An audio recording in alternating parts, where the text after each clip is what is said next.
대중이 열광하는 영웅은 때론 권력이 만들어낸 가장 완벽한 위장막에 불과합니다. 미국 역사상 가장 위대한 대통령 중 한 명으로 칭송받는 사나이. 그러나 백악관 밀시레그는 도덕성을 상실한 통제불능의 악마였습니다. 그의 타락한 사생활은 단순한 가십거리가 아니었습니다. 핵버튼을 쥔 군 통수권자가 언제든 적대 세력이나 범죄 조직의 협박에 넘어갈 수 있는 치명적인 국가안보 위협이었습니다. 백악관 이스트룸, 린든 B. 존슨은 미국의 인종차별을 종식시킨 기념비적인 민권법에 서명했습니다. 흑인 해방의 상징인 마틴 루터킹 목사와 굳게 악수하는 순간, 존슨은 링컨을 뛰어넘는 위대한 해방자로 역사에 기록되었습니다. 하지만 그 찬란한 조명 뒤에는 수십만 명의 목숨을 정치적 장기말로 써버린 끔찍한 어둠이 존재했습니다. 민권법 서명 1년 후, 존슨은 자신의 정치적 체면을 위해 존재하지도 않았던 적의 공격을 날조하여 베트남 전쟁의 판을 키웠습니다. 이 권력자의 무자비한 도박은 지구 반대편 한국의 청년들까지 사지로 내몰았습니다. 5천 명이 넘는 전사자와 수만 명의 고엽제 피해자. 이 참혹한 피해 대가는 단 한 사람, 백악관 집무실에 앉아있던 존슨의 철저한 정치적 계산이 만들어낸 결과였습니다. 위대한 사회를 주창한 해방자와 피도 눈물도 없는 전쟁광. 이 극단적인 두 얼굴은 어떻게 공존했을까요? 해답은 그의 병든 내면과 타락한 사생활에 있습니다. 극단적인 자기애, 상대를 통제하고 파괴하는 마키아벨리즘, 그리고 타인의 고통에 공감하지 못하는 소시오패스적 성향, 영웅의 탈을 쓴 채 세상을 속이고 백악관을 타락의 늪으로 몰아넣은 린든 B. 존슨의 소름 끼치는 실체를 추적합니다. 괴물은 뿔이 달린 흉측한 형상으로 오지 않습니다. 매력적인 미소로 다가와 낮에는 인류를 위한 위대한 법안에 서명하고 밤에는 밀실에서 타인의 인격을 짓밟습니다. 권력의 타락은 1910년대 미국 텍사스 주의 척박한 총우석 스토널에서 시작되었습니다. 존슨의 아버지 샘은 가난한 농부들을 돕던 존경받는 이상주의자였지만 자본주의의 냉혹한 현실 앞에 거대한 파산을 맞이합니다. 사춘기 소년 존슨은 자신의 영웅 같던 아버지가 빚쟁이들에게 굽실거리고 마을 사람들에게 멍청한 셈이라 조롱받는 광경을 똑똑히 지켜봐야 했습니다. 이 치명적인 트라우마는 소년의 영혼에 도끼 어린 결심을 새겨 넣습니다. 이 세상에는 오직 두 부류만이 존재한다. 포식자와 먹잇감. 그는 아버지처럼 멍청하게 이상을 좇는 먹잇감이 되지 않기로 다짐했습니다. 도덕이나 양심은 환상일 뿐 오직 사람을 통제할 수 있는 절대적인 권력만이 그의 유일한 종교가 되었습니다. 이 병적인 통제욕은 1927년 교원대학에 입학하며 본격적으로 흉악한 이빨을 드러냅니다. 당시 캠퍼스는 부유한 엘리트 비밀 클럽 블랙스타즈가 장악하고 있었습니다. 촌뜨기 아웃사이더였던 존슨은 총장에게 아부하여 개인 비서직을 꿰차고 학생들의 징계 기록 등 교내의 은밀한 정보를 손에 넣습니다. 이 정보를 무기 삼아 존슨은 화이트 스타즈라는 자신만의 비밀 조직을 창설합니다. 소외된 학생들을 찾아가 약점을 쥐고 흔들거나 교묘한 거짓말로 환심을 사며 자신에 대한 절대 복종을 맹세하게 만들었죠. 당시 학생회장 선거는 훗날 연방 상원을 쥐고 흔들 독재자 존슨의 소름 끼치는 예고편이었습니다. 존슨은 상대 후보를 협박하고 투표함을 조작하며 학생들을 돈으로 매수해 압승을 거둡니다. 도덕을 버리고 권력을 쟁취했을 때 따라오는 달콤한 전능감. 그 순간 존슨의 내면에서 마지막 남은 양심의 브레이크는 완전히 고장 나버렸습니다. 권력의 맛을 본 그는 대학 졸업 후 워싱턴으로 향합니다. 1937년 20의 새의 나이로 하원 의원에 당선되며 중앙 정치에 발을 들였지만 그는 곧 미국 정치의 진짜 혈액이 대중의 지지가 아닌 기업의 검은 돈임을 깨닫습니다. 여기서 존슨은 텍사스의 거대 건설 재벌 브라운 앤 루트 형제와 악마의 거래를 맺습니다. 존슨이 하원 의원의 권력을 이용해 막대한 연방정부 프로젝트를 브라운 형제에게 몰아주면 그 대가로 형제는 유령 회사를 통해 자금을 세탁하여 존슨의 선거 캠프에 쏟아부었습니다. 그리고 1948년 미국 정치사의 가장 더럽고 추악한 사건으로 기록된 그리고 린든 존슨이라는 괴물이 돌이킬 수 없는 루비콘 강을 건너게 만든 전설적인 선거전이 펼쳐집니다. 바로 텍사스 연방 상원의원 민주당 예비선거였습니다. 당시 존슨의 상대는 코크 스티븐슨이었습니다. 전직 텍사스 주지사였던 스티븐슨은 텍사스인들이 숭배하는 전통적인 서부의 사나이 그 자체였습니다. 늘 담배 파이프를 물고 과묵하며 정직한 성품을 지닌 그는 압도적인 지지율을 기록하고 있었습니다. 반면 존슨은 땀을 뻘뻘 흘리며 헬리콥터를 타고 텍사스 전역을 미친 듯이 누비고 다녔지만 여론조사 결과는 참담했습니다. 패배가 눈앞에 다가왔습니다. 존슨에게 패배란 곧 죽음이었습니다. 어린 시절에 그 처절한 가난과 조롱받던 기억이 그의 목을 조여왔습니다. 먹잇감이 될 것인가? 아니, 그는 수단과 방법을 가리지 않고 포식자가 되어야만 했습니다. 개표 당일 밤 스티븐슨이 무난하게 승리할 것이라는 예측이 지배적이었습니다. 존슨은 약 2만 표 차이로 뒤지고 있었죠. 정상적인 민주주의 국가라면 여기서 패배를 인정하는 것이 상식입니다. 하지만 다음 날부터 텍사스 남부의 외진 카운티들에서 기적 같은, 아니 기괴한 일들이 벌어지기 시작합니다. 투표함이 열릴 때마다 존슨의 표가 쏟아져 나오며 격차가 점점 줄어들더니 마침내 개표가 끝난 지 무려 6일이 지난 후 남부 짐 웰스 카운티의 제13번 투표구에서 추가 개표 결과가 기습적으로 발표되었습니다. 놀랍게도 새로 발견된 200표 중 200표가 린든 존슨의 표였고 스티븐슨의 표는 단 2표에 불과했습니다. 이 기적적인 200표 덕분에 존슨은 100만 표가 넘는 전체 투표수 중에서 불과 87표 차이로 스티븐슨을 누르고 극적인 역전승을 거두게 됩니다. 언론은 그를 압승의 린든이라 부르며 조롱했습니다.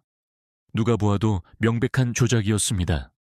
당시 이 지역은 멕시코계 미국인들을 노예처럼 부리며 절대 권력을 휘두르던 지역 정치 보스, 일명 듀발의 공작 조지파에 관할 구역이었습니다.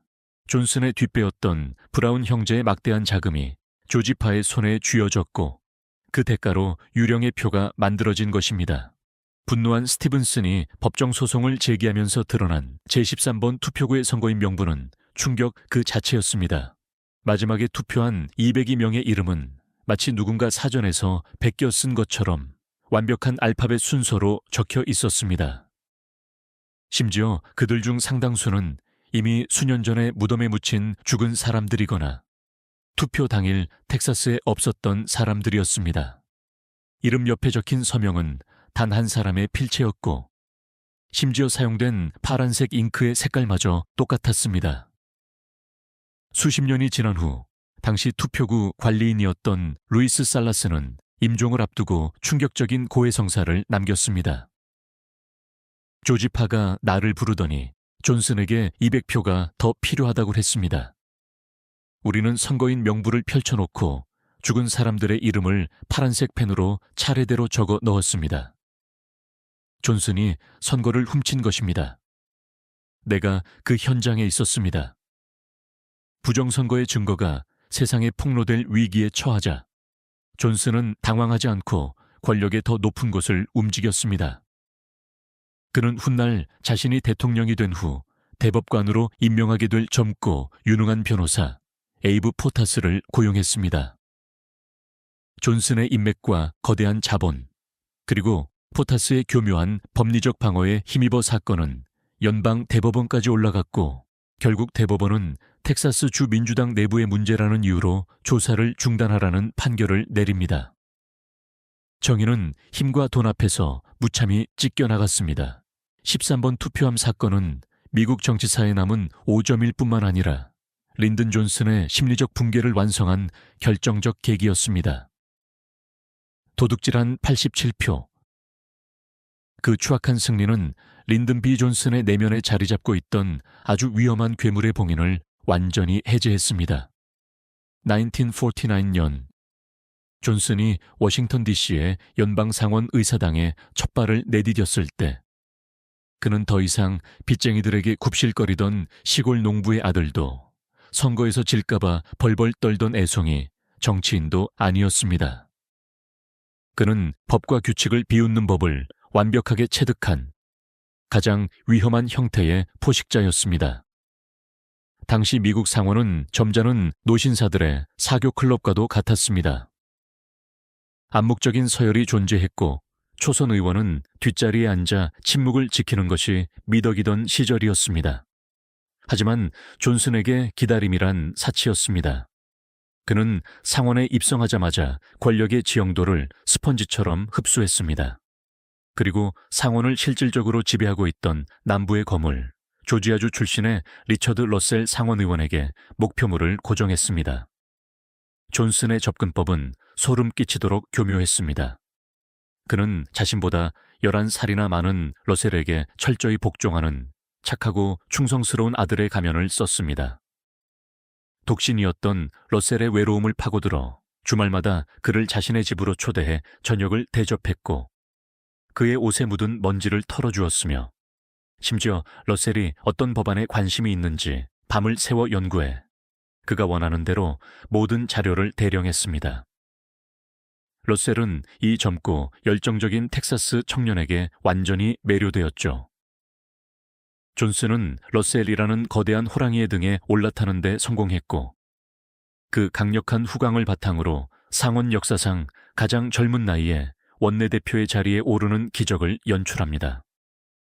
하지만 원내대표가 되어 상원의 의사봉을 쥐는 순간 그가 쓰고 있던 다정한 아들의 가면은 벗겨졌고 텍사스 황야에서 굶주렸던 야수의 진짜 얼굴이 드러났습니다.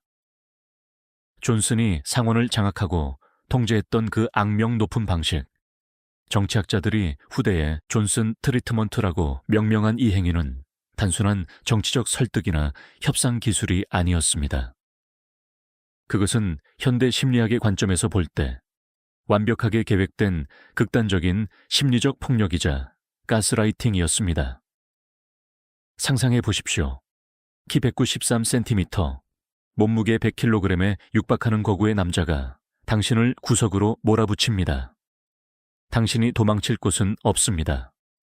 존슨은 당신의 넥타이를 거칠게 움켜쥐거나 어깨를 부서져라 짓누르며 얼굴을 들이밉니다. 당신의 코끝과 그의 코끝 사이의 거리는 불과 몇 센티미터. 그의 거친 숨결과 짙은 담배 냄새, 위스키 냄새가 당신의 얼굴을 정면으로 덮칩니다. 그는 당신의 눈을 뚫어지게 쳐다보며 끊임없이 말을 쏟아냅니다. 때로는 눈물을 흘리며 애원하다가 1초 만에 돌변하여 온갖 상스러운 욕설과 저주를 퍼붓습니다. 당신의 가장 수치스러운 비밀, 당신의 약점, 당신이 속한 지역구의 자금줄을 정확히 거론하며 목줄을 잴니다.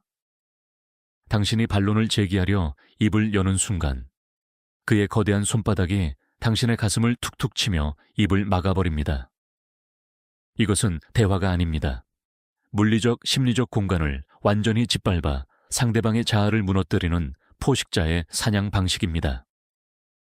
존슨은 상원의원 개개인의 심리적 아킬레스건을 완벽하게 파악하고 있는 인간 본성의 천재였습니다. 자존심이 센 자에게는 굴욕을 주어 꺾어버렸고 허영심이 많은 자에게는 과장된 칭찬을 부어 이성을 마비시켰으며 돈이 필요한 자에게는 노골적인 뇌물성 프로젝트를 입에 넣어주었습니다. 당시 상원의원이었던 휴버트 험프리는 존슨 트리트먼트를 당한 후 이렇게 회고했습니다. 그의 밑에 깔려있는 듯한 느낌이었습니다. 마치 거대한 파도가 나를 덮치고 지나간 것 같았죠. 그 방을 나올 때쯤이면 내 영혼은 텅 비어버렸고 그가 시키는 대로 투표 버튼을 누르는 기계가 되어 있었습니다. 존슨은 이렇게 두려움과 탐욕이라는 인간의 가장 원초적인 본능을 교묘하게 배합하여 연방 상원을 자신을 위해 작동하는 거대한 꼭두각시 극장으로 만들어버렸습니다. 그는 자신의 뜻에 반대하는 자는 철저하게 짓밟고 정치 생명을 끊어버렸습니다. 그에게 상원 의사당은 민주주의의 성전이 아니라 오직 자신의 권력을 증명하기 위한 콜로세움이었던 것입니다. 하지만 존슨의 이 기괴한 지배욕과 병적인 통제망이 가장 끔찍하게 발현된 곳은 상원이 아니었습니다.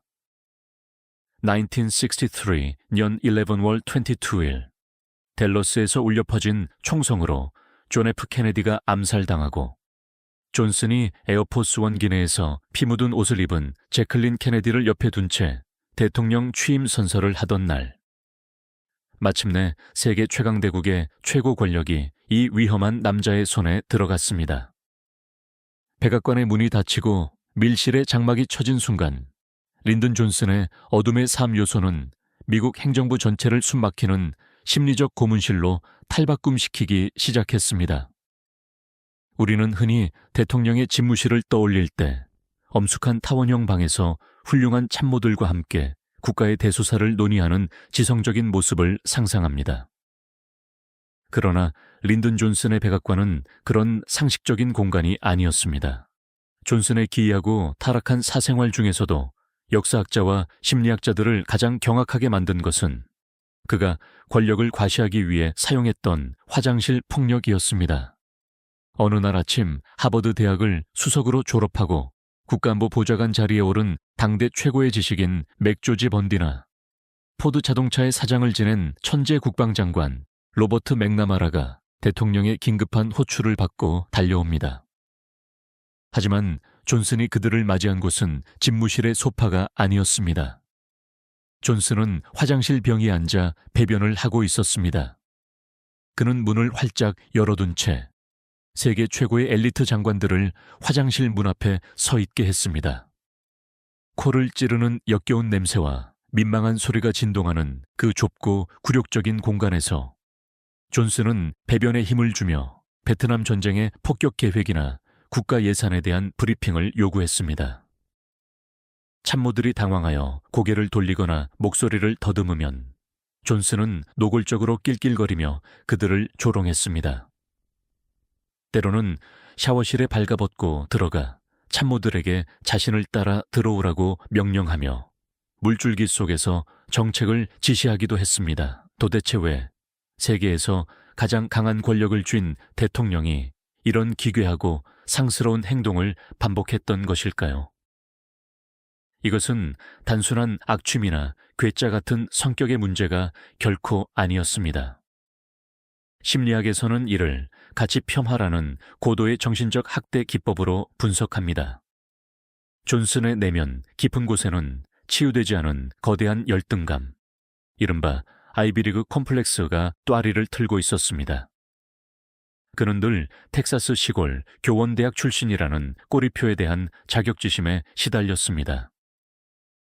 특히 그가 부통령 시절 모셨던 전임자 존 F 케네디의 짙은 그림자는 존슨의 영혼을 갉아먹는 독이었습니다. 하버드 출신의 수려한 외모, 매력적인 언변, 부유한 동부 귀족 가문의 우아함을 갖춘 케네디 일가와 그 주변의 지식인들은 속으로 존슨을 촌뜨기 루퍼스라 부르며 경멸했습니다.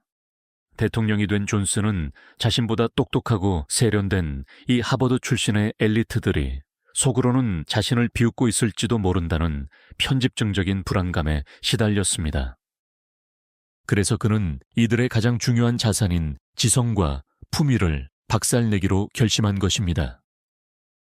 최고급 정장을 입은 엘리트 지식인들을 자신이 배변하는 화장실 앞에 벌레처럼 세워둠으로써 존슨은 무언의 그러나 가장 폭력적인 메시지를 전달하고 있었습니다. 너희들의 그 잘난 하버드 학위, 그 알량한 교양과 지성. 여기 백악관에서는 내 배설물보다 못한 쓰레기에 불과하다. 너희는 내가 똥을 싸면서 내리는 명령에 복종해야만 하는 내 발밑에 노예일 뿐이다. 이것은 텍사스 촌놈이 동부 엘리트들을 향해 던지는 가장 야만적이고 원초적인 복수극이었습니다. 존슨은 타인의 존엄성을 짓밟고 인간 이하의 상태로 깎아내림으로써 자신의 텅 빈 자존감을 채우고 위태로운 권력의 우위를 확인하려 했던 병든 영혼이었습니다. 하지만 존슨의 극단적인 나르시시즘과 가학성은 여기서 끝이 아니었습니다.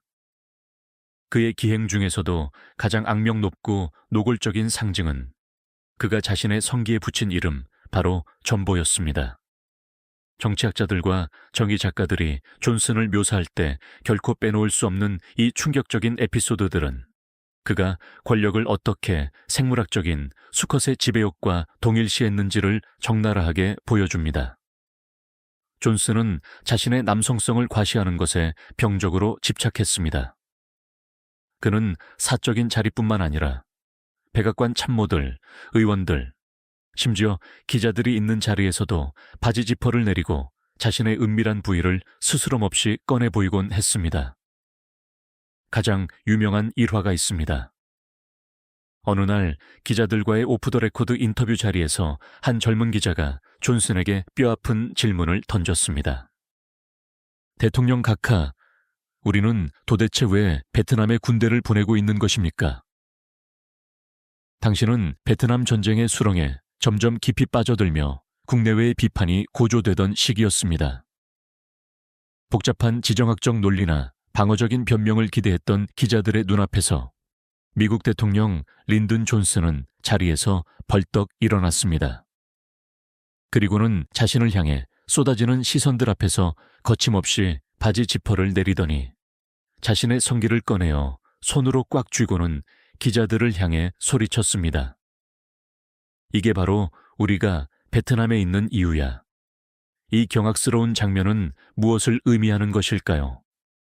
존슨에게 권력이란 곧 물리적인 힘이자 타인을 압도하는 남성성의 발현이었습니다.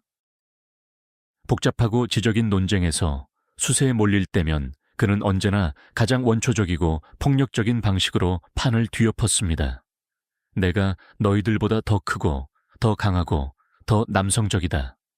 그러니 나의 결정에 토를 달지 마라. 이것은 지성을 포기한 자가 선택할 수 있는 가장 천박하면서도 폭력적인 권력 시위였습니다. 그는 국가의 안위와 수십만 명의 목숨이 달린 전쟁의 명분조차 자신의 거대한 에고와 전보로 상징되는 병적인 마초이즘으로 포장해버리는 끔찍한 괴물이 되어 있었습니다. 이러한 괴물과 함께 일해야 했던 백악관 참모들의 삶은 어땠을까요? 그것은 직장 생활이 아니라 사이비 종교 집단에 감금된 노예의 삶과 다름없었습니다. 존슨은 에너지 뱀파이어의 전형이었습니다. 그는 타인의 영혼과 에너지를 쪽쪽 빨아먹으며 자신의 권력욕을 충전했습니다. 존슨은 참모들의 사생활이나 가족이라는 개념 자체를 인정하지 않았습니다. 참모의 집 화장실과 침실, 바로 옆에 백악관과 연결되는 직통 전화를 설치하게 했고 새벽 2시든 3시든 자신의 기분이 내킬 때마다 전화를 걸어 지시를 내렸습니다. 만약 전화를 한 번에 받지 못하거나 지시를 조금이라도 어기면 다음 날 집무실에서 인간이 견딜 수 없는 수준의 잔혹한 언어 폭력이 쏟아졌습니다. 존슨은 참모들의 외모, 가족, 출신 배경을 들먹이며 그들의 가슴에 비수를 꽂았고 그들이 눈물을 보이며 완전히 굴복할 때까지 멈추지 않았습니다. 존슨의 밑에서 일했던 수많은 참모들이 극심한 스트레스로 심장마비를 일으키거나 아내와 이혼하고 가정이 파탄나는 비극을 겪어야만 했습니다. 가장 소름 돋는 것은 존슨이 이처럼 잔인하게 사람을 짓밟고 난 직후에 보여준 행동이었습니다. 참모의 영혼이 완전히 산산조각 나버렸다고 판단한 순간 존슨은 갑자기 태도를 180도 바꿉니다. 그는 방금 전까지 쌍욕을 퍼붓던 참모를 덥석 껴안고 눈물을 글썽이며 이렇게 속삭입니다. 자네는 내 아들이야. 내가 이 세상에서 자네를 가장 아끼고 사랑한다는 걸 알지 않나. 그리고는 최고급 맞춤 정장이나 비싼 승용차 같은 엄청난 선물을 안겨주었습니다. 그런데 여기서 역사에 가장 소름 끼치는 아이러니가 발생합니다. 카메라의 붉은 불이 켜지고 대중 앞에 선 이 괴물은 인류 역사상 가장 위대한 천사의 탈을 쓰고 나타납니다. 1964 년 7 월 2일에 서명된 민권법, 그리고 이듬해 통과된 투표권법. 이것은 단순한 법안이 아니었습니다. 미국이라는 나라가 건국된 이래 200년 가까이 흑인들의 목을 짓누르고 있던 합법적인 인종차별의 사슬을 영원히 끊어낸 링컨의 노예 해방 선언에 버금가는 인류사적 기적이었습니다. 흑인과 백인이 같은 식당에서 밥을 먹고 같은 화장실을 쓰고 같은 학교에 다니게 만든 이 혁명적인 변화는 놀랍게도 그 가학적이고 권력에 미쳐있던 존슨의 손끝에서 완성되었습니다. 많은 사람들은 묻습니다. 도대체 어떻게 이런 일이 가능했을까요? 밀실의 악마가 어떻게 광장의 영웅이 될 수 있었을까요? 혹시 존슨의 깊은 내면에는 우리가 미처 몰랐던 따뜻한 인류애와 평등 사상이 숨쉬고 있었던 것은 아닐까요? 안타깝게도 진실은 훨씬 더 어둡고 복잡하며 서늘합니다. 존슨이 민권법을 통과시킨 진짜 동기를 추적하기 위해서는 그의 과거 정치 궤적과 그가 앓고 있던 치명적인 심리적 질환, 즉 메시아 콤플렉스를 해부해야만 합니다. 백악관에 입성하기 전 존슨은 무려 20년이 넘는 세월 동안 연방의회에 몸담았습니다. 그 긴 시간 동안 그는 흑인의 인권에 대해 어떤 태도를 보였을까요? 숨겨진 의회 투표 기록을 들춰보면 놀라운 사실이 드러납니다. 존슨은 20년 내내 남부의 흑인들을 억압하는 철저한 인종차별주의자의 편에 서 있었습니다. 그는 흑인 린치를 처벌하는 법안에 반대표를 던졌고 흑인들의 투표를 방해하는 인두세 폐지 법안도 무산시키는 데 앞장섰습니다. 민권법 관련 법안이 의회에 올라올 때마다 그는 교묘한 정치적 수사를 동원해 법안의 핵심 조항을 난도질하여 휴지 조각으로 만들어버렸습니다. 존슨이 이렇게 행동한 이유는 단 하나, 그의 정치적 텃밭인 텍사스와 백인 우월주의가 지배하던 남부 유권자들의 표를 잃지 않기 위해서였습니다. 심지어 그의 개인적인 삶에서도 흑인에 대한 존중은 찾아볼 수 없었습니다. 존슨의 전속 운전기사였던 흑인 로버트 파커의 훗날 회고록에 따르면 존슨은 사적인 자리에서 흑인을 비하하는 극도로 모욕적인 단어인 N워드를 입에 달고 살았습니다. 파커가 차의 온도를 제대로 맞추지 못하거나 길을 잘못 들 때면 존슨은 100미러 너머로 이 멍청한 깜둥아 라며 귀가 찢어질 듯한 폭언을 퍼부었습니다. 인간에 대한 기본적인 예의조차 없던 이 남자가 하루아침에 흑인들의 수호천사로 돌변한 것입니다. 이것을 어떻게 설명해야 할까요? 비밀은 바로 1963 년 11월 22일 케네디가 암살당하던 그날의 충격에 있습니다. 존슨은 투표를 통해 당선된 대통령이 아니었습니다. 전임자의 피웅덩이 위에서 우연히 주운 왕관. 이것은 극단적인 나르시시스트였던 존슨의 자존심에 치명적인 상처를 입혔습니다. 사람들은 여전히 젊고 아름다웠던 케네디를 그리워하며 그를 신화로 만들고 있었고, 존슨은 그저 운 좋게 자리를 차지한 텍사스 촌뜨기 취급을 받았습니다. 이 거대한 콤플렉스는 존슨의 내면에서 걷잡을 수 없는 폭발을 일으켰습니다. 그는 미국 국민들에게, 아니 역사 전체를 향해 자신이 케네디 따위와는 비교도 안 될 만큼 위대한 인물이라는 것을 증명해 보여야만 했습니다. 단순한 정치가가 아니라 프랭클린 디 루스벨트를 뛰어넘고 에이브러햄 링컨의 반열에 오르는 역사적 구원자가 되어야만 자신의 텅 빈 내면을 채울 수 있다고 믿었던 것입니다. 존슨에게 흑인 민권법은 억압받는 자들의 눈물을 닦아주기 위한 도의적 결단이 아니었습니다. 그것은 오직 자신만이 이룰 수 있는 불멸의 정치적 기념비를 세우기 위한 가장 완벽한 수단이었습니다. 그는 케네디조차 남부의 반대에 부딪혀 통과시키지 못했던 이 불가능한 법안을 오직 자신의 힘으로 통과시켜 역사의 신전 가장 높은 곳에 자신의 이름을 새겨 넣기로 결심했습니다. 법안 통과를 위해 존슨이 선택한 방법은 역설적이게도 그가 백악관 밀실과 상원 시절에 즐겨 사용했던 그 끔찍한 가스라이팅과 존슨 트리트먼트였습니다. 민권법이라는 가장 숭고한 법안이 인류 역사상 가장 교활하고 폭력적인 정치적 협잡을 통해 완성되어 가는 과정은 그 자체로 한편의 기괴한 스릴러와 같습니다. 당시 상원은 존슨의 오랜 정치적 아버지이자 남부의 수구 세력을 이끌던 리처드 러셀이 철통같이 방어하고 있었습니다. 러셀과 남부 의원들은 필리버스터를 통해 54일 동안이나 쉬지 않고 연설을 이어가며 민권법의 숨통을 조이고 있었죠. 이때 존슨은 괴물의 본색을 드러냅니다. 그는 어제의 동지이자 자신을 키워준 은인 러셀에게 전화를 걸었습니다. 딕, 당신이 나를 어떻게 생각하든 나는 이 법안을 통과시킬 거요. 내 길을 막는다면 당신을 깔아뭉개고 지나가겠소. 존슨은 전면전을 선포했습니다. 그는 상원의원 개개인의 뒤를 캐기 시작했습니다. 약점이 있는 의원에게는 FBI 국장 에드가 후보가 수집한 불법 도청 자료와 성추문 스캔들 서류를 슬쩍 책상 위에 올려놓으며 협박했습니다. 지역구에 돈이 필요한 의원에게는 댐 건설과 연방도로 자금을 쏟아부어 입을 막았습니다. 흑인 민권법을 반대하던 보수적인 공화당 의원 에버렛 디크슨의 표를 얻기 위해 존슨은 하루에도 몇 번씩 전화를 걸어 당신이 이 법안에 찬성한다면 당신은 링컨과 나란히 서게 될 영웅입니다라며 그의 허영심을 한계치까지 부풀려 놓았습니다. 존슨은 도덕과 정의를 호소하지 않았습니다. 그는 철저하게 인간의 탐욕, 공포, 허영, 약점을 무기로 삼았습니다.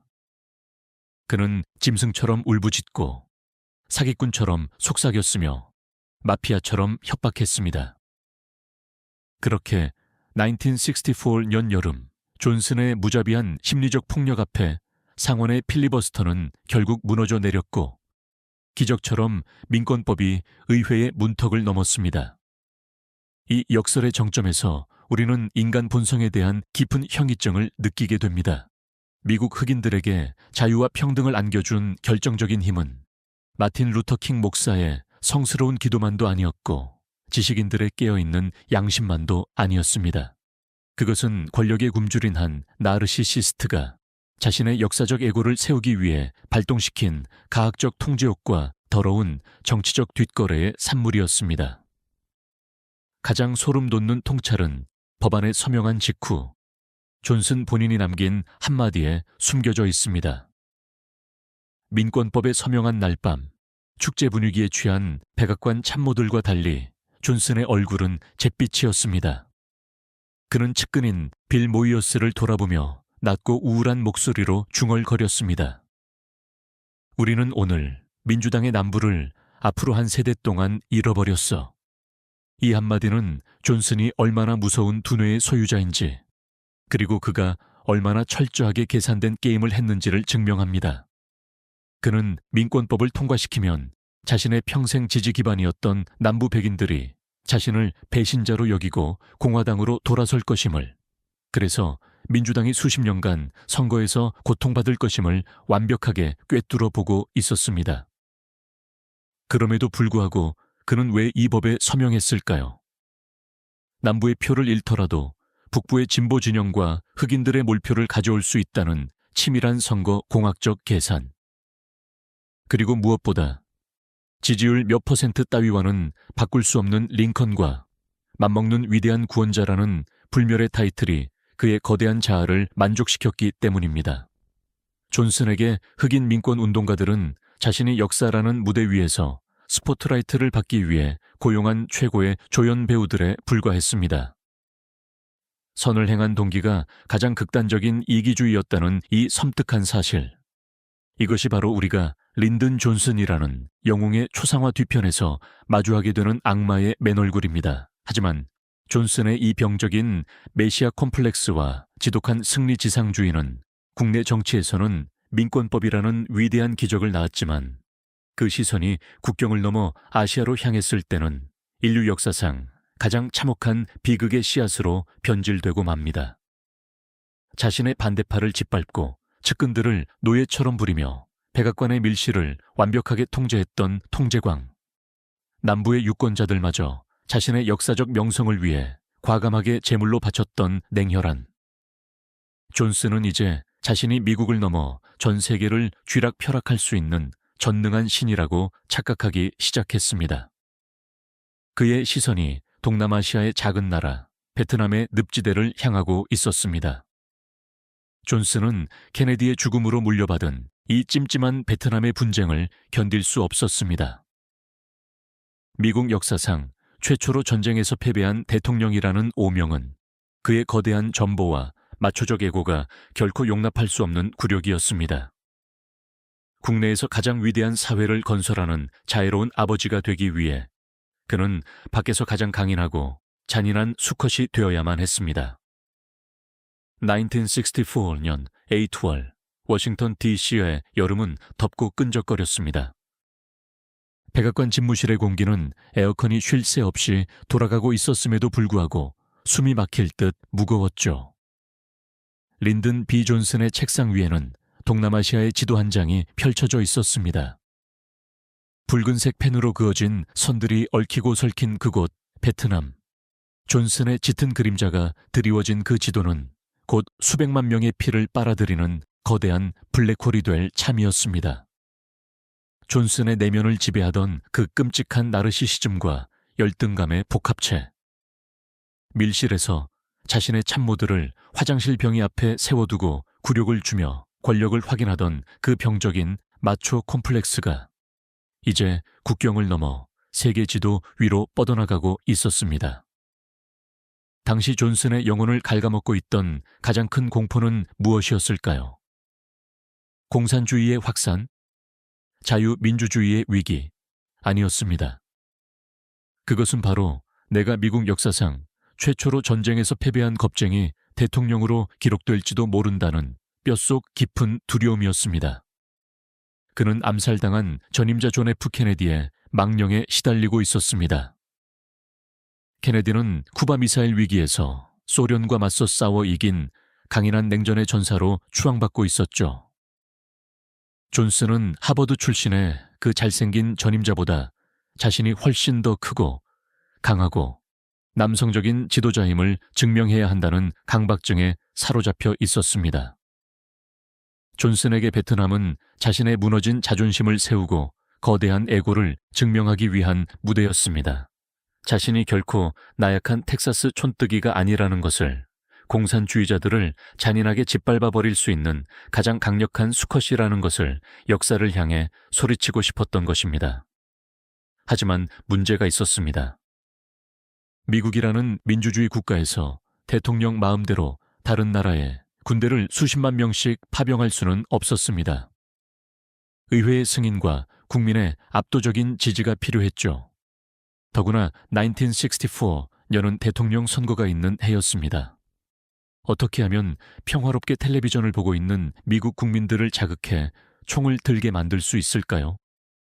여기서 존슨의 다크 트라이어드 중 하나인 완벽한 마키아벨리즘, 즉 목적을 위해 수단과 방법을 가리지 않는 끔찍한 조작의 기술이 다시 한번 발동합니다. 1948년 텍사스 상원의원 선거에서 87표의 유령표를 만들어내 권력을 도둑질했던 그 악마적인 재능이 이제는 존재하지 않는 적의 공격을 만들어내는 국가 규모의 사기극으로 스케일을 키우게 된 것입니다. 2005년과 2007년 미국의 국가안보국이 마침내 비밀 해제한 수백 장의 기밀 문서와 감청 기록은 당시의 진실을 너무나도 잔혹할 만큼 선명하게 폭로하고 있습니다. 그날 밤 북베트남의 공격은 단 한 차례도 없었습니다. 레이더에 잡힌 것은 악천후로 인한 파도의 반사파, 즉 유령이었습니다. 손에서 들린 소리는 선박의 프로펠러가 거친 파도에 부딪히며 내는 소음 혹은 바다제비떼가 수면을 스치는 소리에 불과했습니다. 공포에 질린 병사들이 집단적인 환각 상태에서 보이지 않는 유령과 전투를 벌였던 것입니다. 당시 현장에 있었던 제임스 스톡데일 조종사의 회고록에는 분노로 가득 찬 증언이 남아 있습니다. 나는 그날 밤 바다 위를 이 잡듯이 뒤지며 비행했습니다. 북베트남 배는 단 한 척도 없었습니다. 아무것도 없었습니다. 구축함들은 그저 바다의 시커먼 물결을 향해 미친 듯이 대포를 쏘고 있었을 뿐입니다. 놀라운 것은 사건 직후 워싱턴의 린든 존슨과 로버트 맥나마라 국방장관 역시 이 공격이 환상이었을 가능성을 명확히 인지하고 있었다는 사실입니다. 백악관의 비밀 녹음 테이프를 들어보면 존슨은 며칠 뒤 측근에게 특유의 상스러운 말투로 이렇게 낄낄대며 말합니다. 시발, 그 멍청한 놈의 수병 새끼들이 그냥 날치대를 향해 총을 쏴댄 게 틀림없어. 자신들의 군대가 유령을 향해 총을 쏘았다는 것을 알았습니다. 두 번째 공격이 날조된 오류라는 정보가 국방부의 정보 채널을 통해 속속 올라오고 있었습니다. 하지만 존슨은 멈추지 않았습니다. 아니, 오히려 쾌재를 불렀습니다. 진실 따위는 중요하지 않았습니다. 그에게 필요한 것은 전쟁의 문을 열어젖힐 완벽한 핑계 하나였으니까요. 그는 진실을 은폐하기로 결심합니다. 그는 즉시 텔레비전 카메라 앞에 서서 얼굴에 비장하고 근엄한 가면을 쓴 채 미국 국민들에게 거짓말을 쏟아냅니다. 공해상에서 미군 함정이 아무런 이유 없이 공산주의자들의 비열한 기습 공격을 받았습니다. 우리는 이에 대한 단호한 보복 조치를 취할 것입니다. 그는 이 유령의 공격을 빌미로 의회를 압박해 이른바 통킹만 결의안을 통과시킵니다. 존슨의 가스라이팅과 애국심을 볼모로 한 협박에 넘어간 상하원 의원들은 대통령에게 무력을 사용할 수 있는 백지수표를 쥐어주었습니다. 존슨은 이 결의안을 가리켜 은밀하게 할머니의 잠옷띠라고 불렀습니다. 무엇이든 다 가릴 수 있다는 뜻이었습니다. 이것은 백악관 밀실에서 부하 직원을 굴복시켰던 그 가학적 통제광이 이제 미국이라는 거대한 국가 전체를 상대로 벌인 사상 최대의 가스라이팅이었습니다. 그의 권력욕과 마초적인 애고를 증명하기 위해 날조된 이 서류 한 장으로 인해 1964년 말 투맨 3,000명에 불과했던 베트남 내 미군 병력은 불과 몇 년 만에 54만 명으로 폭증하게 됩니다. 수백만 톤의 폭탄과 고엽제가 베트남의 숲과 마을의 비처럼 쏟아져 내렸습니다. 그런데 존슨의 이 끔찍한 연극에는 치명적인 약점이 하나 있었습니다. 전 세계의 여론이었습니다. 강대국 미국이 작은 농업국가인 베트남을 일방적으로 짓밟는 모양새는 아무리 포장해도 제국주의의 침략으로 보일 위험이 컸습니다. 존슨의 나르시시즘은 자신이 전 세계로부터 정의의 사도로 찬양받기를 원했습니다. 그래서 그는 기발하고도 잔인한 아이디어를 생각해냅니다. 바로 더 많은 깃발 작전이었습니다. 미국 혼자 피를 흘리는 것이 아니라 우방국들을 참전시켜 이 전쟁이 자유세계와 공산주의의 성전인 것처럼 포장하려는 속셈이었죠. 존슨은 자신의 힘이 미치는 모든 동맹국 지도자들에게 협박과 회유의 손길을 뻗었습니다. 영국, 서독, 프랑스는 코웃음을 치며 거절했습니다. 그들은 베트남의 정글이 수렁이라는 것을 이미 알고 있었으니까요.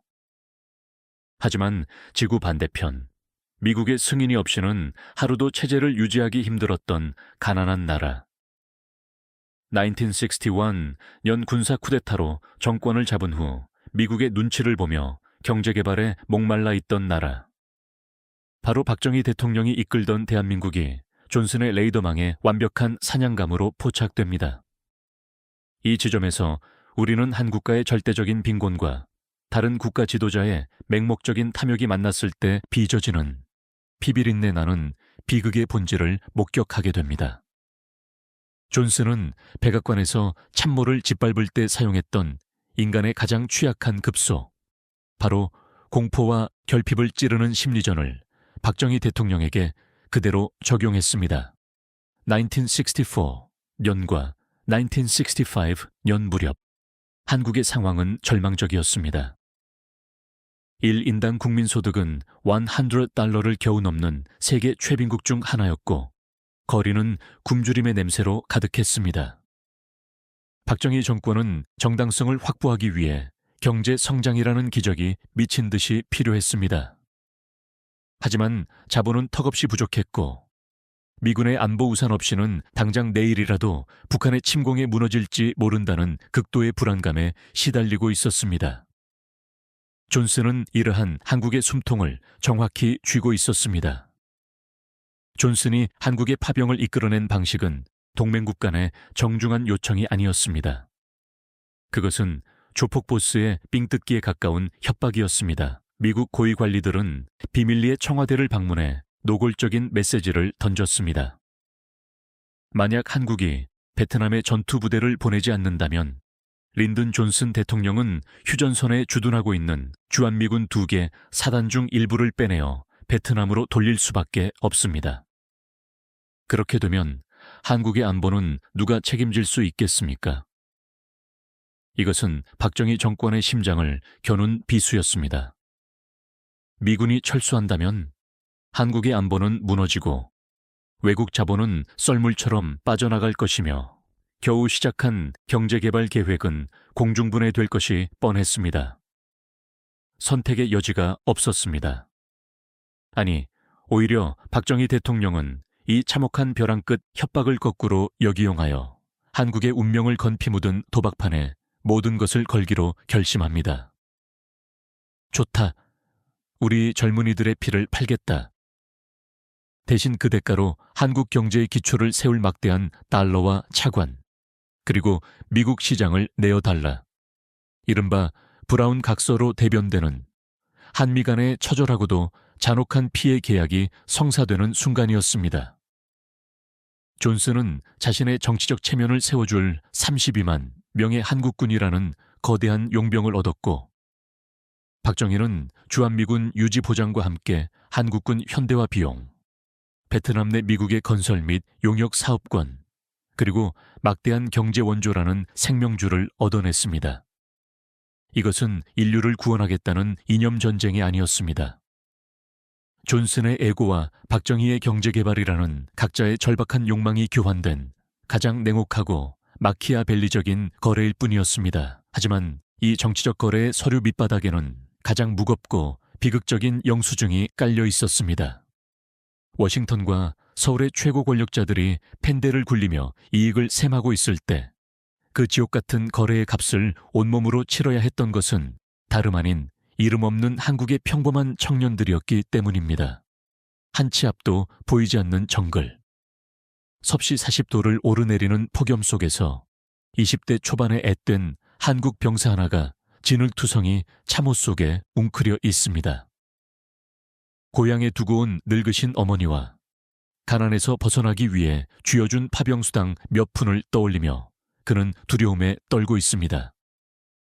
어디선가 귀를 찢는 듯한 소음과 함께 베트콩의 총탄이 날아들고 바로 옆에서 웃고 떠들던 전우가 머리에서 피를 쏟으며 쓰러집니다. 병사의 눈앞에는 오직 공포와 살육만이 존재합니다. 같은 시각 미국 텍사스주의 존슨 목장. 린든 존슨은 자신의 비싼 고급 승용차를 흙먼지를 날리며 직접 운전하고 있습니다. 뒷좌석에 놀라 얼어붙은 기자들을 태운 채 존슨은 낄낄 웃으며 한 손에는 차가운 위스키가 담긴 스티로폼 컵을 든 채 최고급 스테이크가 구워지는 파티장으로 향하고 있습니다. 이 소름 끼치는 데비던 텍사스의 권력자가 자신의 남성성과 업적을 과시하기 위해 허공의 레이더에 대고 만들어낸 가짜 전쟁. 그 조작된 거짓말의 나비 효과는 태평양을 건너 한국의 숱한 어머니들을 오열하게 만들었고 5,019명의 젊은 영혼들을 타국의 낯선 흙구덩이 속에 영원히 묻어버렸습니다. 뿐만 아니라 존슨이 베트남의 숲을 말려 죽이겠다며 쏟아부은 맹독성 고엽제 에이전트 오렌지는 참전했던 수만 명의 한국 군인들의 살갗과 유전자 속에 스며들어 반세기가 지난 지금까지도 그들의 자식 세대에게까지 끔찍한 질병과 고통을 대물림하고 있습니다. 존슨은 역사책에 한국의 경제적 도약을 간접적으로 도운 동맹국 대통령으로 기록될지도 모릅니다. 박정희 정권이 베트남에서 벌어들인 피 묻은 달러가 경부 고속도로를 깔고 철강 산업을 일으키며 한강의 기적을 이룩하는 종잣돈이 된 것은 부인할 수 없는 역사의 단면입니다. 하지만 우리는 기억해야 합니다. 그 거대한 콘크리트와 철강 기둥 아래에는 존슨이라는 거대한 악성 나르시시스트가 자신의 체면을 위해 버린 거짓말에 희생된 한국 청년들의 피와 땀, 그리고 평생을 휠체어에 앉아 숨을 헐떡여야 했던 고엽제 환자들의 절규가 시멘트처럼 뒤섞여 있다는 사실을 말입니다. 자신의 야망을 위해 동맹국의 청년들을 거리낌 없이 사지의 불판 위로 밀어넣었던 괴물. 가장 숭고한 민주주의와 자유를 외치면서도 그 뒤에서는 죽음조차 계산기로 두드려 철저하게 거래했던 잔혹한 소시오패스. 하지만 아무리 완벽하게 통제된 권력이라도 모래 위에 세워진 거대한 바벨탑은 영원할 수 없는 법입니다. 존슨이 베트남이라는 거대한 수렁에 빠져 허우적거리기 시작할 무렵 그가 백악관 밀실과 워싱턴의 지하 세계에서 수십 년 동안 치밀하게 구축해 놓았던 범죄와 타락의 카르텔이 그의 목을 조이기 위해 아주 천천히 그러나 치명적으로 금이 가기 시작했습니다. 그가 맹신했던 돈과 성의 비밀 장부들이 폭로될 위기에 처한 것입니다. 이른바 바비 베이커 스캔들과 월터 젠킨스 사건. 대통령의 그림자로 불리던 가장 충성스러운 수족들이 연달아 미국 정치사상 최악의 성범죄와 뇌물 스캔들에 휘말리면서 존슨이라는 거대한 껍데기가 무너져 내리는 파멸의 전주곡이 워싱턴에 울려 퍼지기 시작했습니다. 피와 진흙으로 얼룩진 베트남의 정글에서 무수한 생명들이 보이지 않는 유령과 같은 명분을 위해 쓰러져 가고 있던 그 시각. 태평양 건너편, 세계 권력의 심장부인 워싱턴 DC의 가장 깊고 은밀한 지하 세계에서도 린든 B. 존슨의 화려한 제국을 지탱하던 썩은 기둥들이 하나둘씩 무너져 내리고 있었습니다. 하지만 모래 위에 세워진 바벨탑은 작은 균열 하나에도 치명적으로 붕괴하는 법입니다. 존슨의 숨통을 조여오기 시작한 첫 번째 균열은 그가 친아들처럼 아끼며 자신의 모든 더러운 비밀을 공유했던 한 남자, 바로 바비 베이커로부터 시작되었습니다. 우리가 존슨의 심리적 지형도를 이해하기 위해 반드시 거쳐야 할 인물이 바로 이 바비 베이커입니다. 워싱턴 정가에서 그는 작은 린든이라고 불렸습니다. 존슨이 상원 원내대표로 무소불위의 권력을 휘두르던 시절, 베이커는 상원 다수당 비서라는 직책을 맡고 있었습니다. 직책 자체는 행정적인 자리에 불과했지만 그의 실질적인 권력은 상원 의원들을 쥐락펴락할 정도로 막강했습니다. 왜냐고요?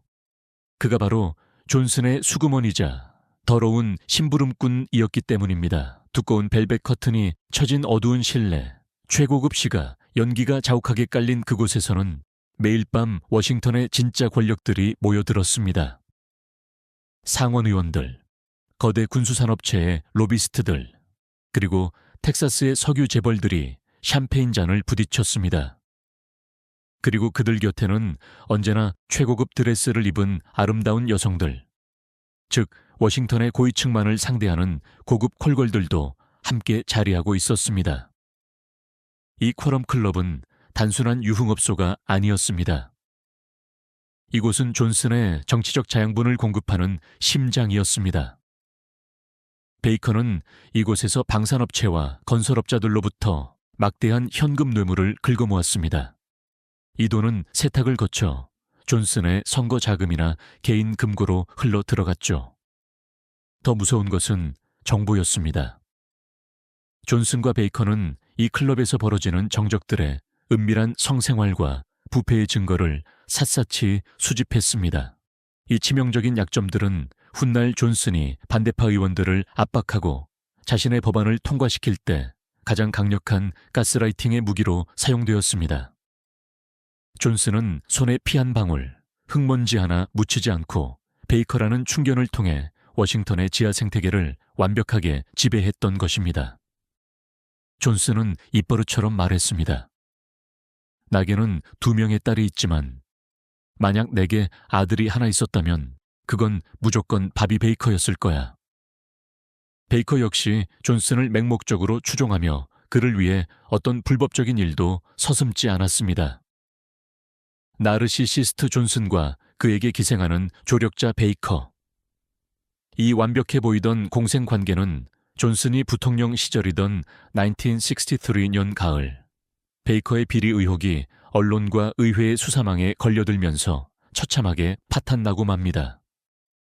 자판기 사업과 방산업체 이권 개입, 탈세 등 베이커의 엄청난 부패 스케일이 연일 신문일면을 장식하기 시작했습니다. 수사망은 베이커를 넘어 자연스럽게 그의 배후에 있는 거대한 그림자, 린든 존슨을 향해 좁혀지고 있었죠. 존슨의 정치 생명이 끝장날 수도 있는 절체절명의 위기였습니다. 이 순간 우리는 포식자 린든 존슨의 가장 차갑고 소시오패스적인 본성을 목격하게 됩니다. 자신의 분신이자 아들이라 부르던 베이커가 수렁에 빠져 허우적거리며 구조의 손길을 내밀었을 때 존슨은 어떻게 했을까요? 그는 눈 하나 깜짝하지 않고 베이커를 철저하게 도려냈습니다. 존슨은 기자들 앞에서 얼음장처럼 차가운 얼굴로 이렇게 말했습니다. 나는 그 젊은 친구를 잘 모릅니다. 상원에서 그저 인사 정도만 나누던 사이였을 뿐입니다. 수십 년간 자신의 손과 발이 되어 온갖 오물을 뒤집었었던 신복을 단 1초의 망설임도 없이 버리는 이 소름 끼치는 단절. 이것은 극단적인 나르시시스트가 위기에 처했을 때 보여주는 전형적인 토사구팽의 심리입니다. 존슨에게 타인은 설령 그것이 가족처럼 아끼던 신복이라 할지라도 철저히 자신의 권력과 안위를 위한 도구에 불과했습니다. 도구가 고장나거나 내게 해를 끼칠 위험이 생기면 가차없이 쓰레기통에 처박아 버리는 것. 그 잔인한 냉혹함 덕분에 존슨은 스캔들의 불길을 극적으로 피할 수 있었습니다. 하지만 베이커 사건은 그저 폭풍의 전야에 불과했습니다. 이듬해인 1964년 10월, 대통령 선거를 불과 한 달 앞둔 시점에 백악관을 산산조각 낼 뻔한 진정한 메가통급 스캔들이 터집니다. 그것은 부패나 뇌물이 아니었습니다. 그것은 존슨이 수십 년간 주변 사람들의 영혼을 파괴하며 저질러온 심리적 학대가 낳은 비극적이고 끔찍한 결말, 바로 월터 젠킨스 사건이었습니다. 월터 젠킨스가 누구인지 이해하려면 가슴 아픈 연민의 안경을 써야 합니다. 그는 바비 베이커처럼 약삭빠르고 탐욕스러운 모사꾼이 아니었습니다. 젠킨스는 존슨이 상원에 처음 입성했던 시절부터 무려 20년 동안 하루 15시간씩 그의 곁을 지켰던 가장 충직하고 성실한 수석 보좌관이었습니다. 젠킨스의 삶은 한편의 비극적인 노예 서사와 같았습니다. 그는 존슨 트리트먼트의 가장 오랜 생존자이자 최대의 피해자였습니다. 존슨은 젠킨스를 인간으로 대우하지 않았습니다. 그는 젠킨스를 새벽 3시에 깨워 서류를 가져오게 했고 다른 참모들이 보는 앞에서 젠킨스의 외모와 능력을 조롱하며 쌍욕을 퍼부었습니다. 젠킨스는 존슨의 쏟아지는 폭언과 비상식적인 업무 지시를 묵묵히 다 받아내는 인간 샌드백이었습니다. 존슨의 곁에서 20년을 버티면서 젠킨스의 영혼과 신경망은 이미 갈기갈기 찢겨 있었습니다. 그는 극심한 신경 쇠약에 시달렸고 아내와 6명의 자녀를 둔 가장이었음에도 가족과 저녁 식사조차 할 수 없었습니다. 대통령 선거를 앞두고 존슨의 신경질과 업무 압박이 극에 달하던 1964년 가을, 젠킨스의 정신 상태는 팽팽하게 당겨진 고무줄처럼 언제 끊어져도 이상하지 않은 임계점에 도달해 있었습니다. 그리고 10월 7일 저녁, 워싱턴 DC와의 한 YMCA 건물의 공중 화장실, 극도의 과로와 스트레스로 인해 이성이 완전히 마비된 상태였던 젠킨스는 그곳에서 퇴역 군인과 동성애적 행위를 하다가 함정 수사를 벌이던 워싱턴 경찰에 의해 현행범으로 체포되고 맙니다. 당시 미국 사회에서 동성애는 단순한 도덕적 타락을 넘어 국가 안보에 대한 심각한 위협이자 범죄로 취급받던 시대였습니다. 보수적인 미국 국민들에게 대통령의 가장 최측근 참모가 공중 화장실에서 동성애 범죄로 체포되었다는 사실은 그야말로 정치적 핵폭탄이었습니다. 보고를 받은 린든 존슨의 반응은 어땠을까요? 20년 동안 자신의 곁에서 피와 땀을 갈아 넣으며 헌신했던 가장 충성스러운 하인의 처참한 몰락. 인간이라면 마땅히 느껴야 할 일말의 동정심이나 죄책감이 있었을까요? 아니요. 단 1%도 없었습니다. 존슨의 입에서 튀어나온 첫 마디는 오직 자신의 선거에 미칠 악영향에 대한 편집증적인 분노와 공포뿐이었습니다. 존슨은 즉시 FBI 국장인 제이 에드가 후보에게 전화를 걸어 이 사건을 은폐하고 언론의 입을 막으라고 미친 듯이 소리쳤습니다. 하지만 이미 워싱턴 포스트를 비롯한 언론이 냄새를 맡고 기사를 쏟아내기 시작했습니다. 공화당의 경쟁자 베리 골드워터 캠프는 이를 놓치지 않고 부패하고 타락한 존슨 행정부라며 맹공격을 퍼부었습니다. 이 절망적인 순간, 백악관의 밀실에서 벌어진 끔찍한 심리극의 클라이맥스가 펼쳐집니다. 젠킨스는 극도의 수치심과 죄책감에 시달리며 병원에 입원해 있었습니다. 존슨은 그에게 전화를 걸어 위로하지도 변호사를 보내주지도 않았습니다. 존슨이 내린 명령은 철저한 기록 삭제였습니다. 그는 참모들에게 백악관에 있는 젠킨스의 모든 서류와 사진을 치워버리라고 지시했고 공식 석상에서 젠킨스의 이름을 언급하는 것조차 금지했습니다. 자신이 20년 동안 학대하며 부려먹었던 인간의 존재 자체를 역사에서 지워버리려 한 것입니다. 그런데 여기서 이 어둡고 잔혹한 이야기에 한 줄기 뜻밖의 숭고한 빛이 스며듭니다. 피도 눈물도 없는 존슨의 냉혹함에 맞서 젠킨스를 향해 유일하게 인간적인 연민의 손길을 내민 사람이 있었습니다. 바로 존슨의 아내, 영부인 레이디 버드 존슨이었습니다. 레이디 버드는 남편의 잔인함과 폭력성을 누구보다 잘 알고 있던, 어쩌면 존슨의 또 다른 평생의 피해자이기도 했습니다. 하지만 그녀의 내면에는 존슨에게 결여되어 있던 공감 능력과 품위가 살아있었습니다. 참모들이 모두 젠킨스를 피하고 존슨이 불같이 화를 내며 입단속을 시키던 바로 그 순간, 레이디 버드는 남편의 명령을 거역하고 결단을 내립니다. 그녀는 영부인의 이름으로 언론에 공식 성명을 발표했습니다. 월터 젠킨스는 우리 가족에게 헌신적이고 충실한 친구였습니다. 그가 지금 겪고 있는 극도의 피로와 신경 쇠약은 그가 우리와 국가를 위해 얼마나 많은 짐을 홀로 짊어지고 있었는지를 보여줍니다. 우리는 그와 그의 가족을 위해 기도할 것입니다. 냉혹한 정치판에서, 그것도 동성애 스캔들로 낙인 찍힌 사람을 공개적으로 품어 안는 이 성명은 워싱턴 정가에 엄청난 충격을 주었습니다. 레이디 버드의 이 한마디는 광기에 휩싸여 있던 언론의 분위기를 반전시켰습니다.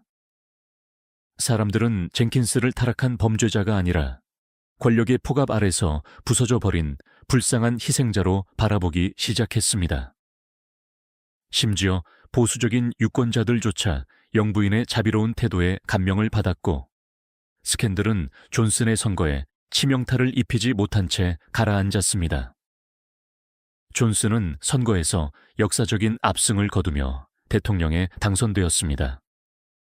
하지만 그 화려한 승리 뒤에는 20년간 피를 빨아먹히고 버려진 젠킨스의 처절한 눈물과 그런 남편의 괴물 같은 행태를 수습해야만 했던 아내의 슬픈 침묵이 깔려 있었습니다. 두 번째 임기가 시작된 존슨의 백악관은 더 이상 정상적인 정부의 모습이 아니었습니다. 집무실에는 동시에 세 대의 텔레비전이 켜져 있었습니다. 존슨은 ABC, CBS, NBC 3대 방송사의 뉴스를 한꺼번에 틀어놓고 언론이 자신을 어떻게 비판하는지 병적으로 집착하며 모니터링했습니다. 신문 기사 한 줄, 방송의 코멘트 하나에 일희일비하며 앵커에게 직접 전화를 걸어 1시간 동안 쌍욕을 퍼붓기도 했습니다. 그의 정신분열을 재촉한 가장 끔찍한 유령은 바로 자신이 거짓말로 일으킨 베트남 전쟁이었습니다. 존슨은 매일 밤 잠옷 차림에 손전등 하나만을 들고 백악관 지하실의 상황실로 몰래 내려갔습니다. 캄캄한 방 안에서 그는 베트남에서 죽어간 미군 병사들의 사망자 통계와 폭격 지점이 표시된 지도를 밤새도록 노려보았습니다. 그의 뇌리에는 언제나 패배에 대한 공포가 맴돌았습니다. 하지만 나르시시스트에게 자신의 오류를 인정하는 것은 죽음보다 고통스러운 일입니다. 그는 전쟁의 수렁에서 빠져나오는 대신 폭탄을 더 투하하고 더 많은 젊은이들을 정글로 밀어넣는 최악의 선택을 고집했습니다. 한국의 젊은이들 역시 이 광기 어린 독선 속에 계속해서 제물로 바쳐지고 있었습니다. 바깥 세상에서는 점차 존슨의 실체를 깨달은 국민들의 분노가 끓어오르고 있었습니다. 백악관 담장 너머로 매일같이 수만 명의 시위대가 몰려와 섬뜩한 구호를 외쳐댔습니다. 헤이, 헤이, LBJ. 오늘 하루 얼마나 많은 아이들을 죽였나. 그 구호 소리는 백악관의 두꺼운 유리창을 뚫고 들어와 존슨의 심장을 날카롭게 찔렀습니다. 그는 자신이 역사의 위대한 구원자가 될 줄 알았습니다. 민권법을 통과시키고 가난을 퇴치하는 위대한 사회를 만들면 모든 국민이 자신을 링컨처럼 숭배할 줄 알았습니다. 하지만 현실은 정반대였습니다.